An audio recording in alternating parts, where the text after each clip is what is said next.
अगर आपके पास भी पुरानी गाड़ी है या आप किसी दूसरे राज्य में शिफ्ट होने वाले हैं तो यह खबर आपके लिए बहुत काम की है।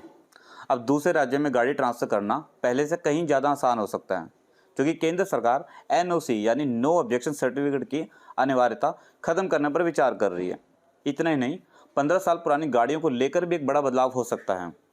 दरअसल नीति आयोग की एक हाई लेवल कमेटी ने ministry of road transport and highways को एक प्रस्ताव भेजा है, जिसमें सुझाव दिया है कि दूसरे राज्य में वाहन ट्रांसफर करने के लिए एनओसी की अनिवार्यता खत्म की जा सकती है। अभी की व्यवस्था में अगर आप गाड़ी को दूसरे राज्य में ट्रांसफर करना चाहते हैं तो आपको पुराने आरटीओ से एनओसी लेना जरूरी होता है, लेकिन यह प्रक्रिया अक्सर लंबी और जटिल होती है। मोटर व्हीकल एक्ट 1988 के सेक्शन 47 के अनुसार आप किसी दूसरे राज्य में गाड़ी को 1 साल तक चला सकते हैं, लेकिन अगर 1 साल से ज़्यादा समय तक गाड़ी उसी राज्य में रखनी है तो आपको वहाँ नया रजिस्ट्रेशन करवाना पड़ता है।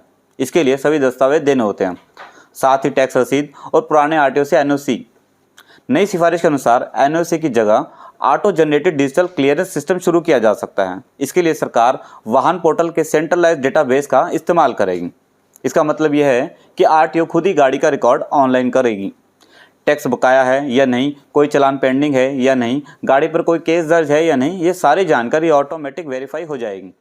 इससे वाहन मालिकों को पुराने आरटीओ के चक्कर नहीं लगाने पड़ेंगे।